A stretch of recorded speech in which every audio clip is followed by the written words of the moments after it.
Mabuhay. I'm Elban. And we're going to have our, hello, I'm sorry, kalayo. Countryside tour today. And the three major stops for this tour, our highlights is the Chocolate Hills, Tarsier, and lunch at the floating restaurant. But we have add-on part of our history. We're going to visit the famous Blood Compact Monument and the second oldest stone church in the Philippines, the Baclayan Church. Okay? So, Bohol.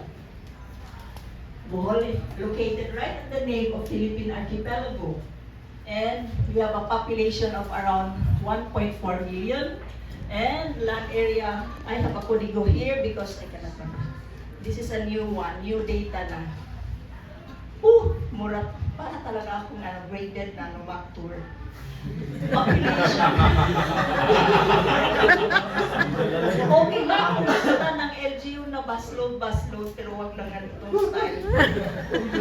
So our land area of Bohol is 6,427 in the provincial jurisdiction of Bohol area, covering municipality of Waters and also the major island. And we have 818 islets surrounding the mainland.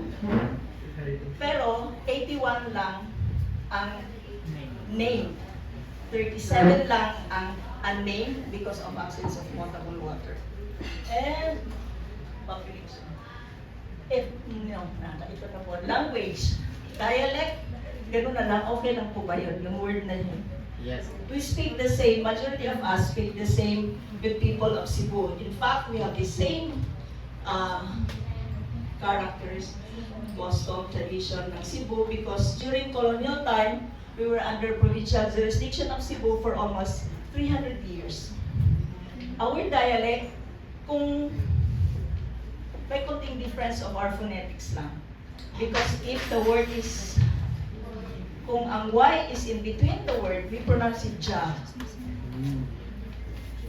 J. Like for example, sabi ng taga Cebu, sa Bohol daw walang kabayo. We have only kabadyo. Kabadyo, pajong, mahadjong buntag, mahadjong gabi.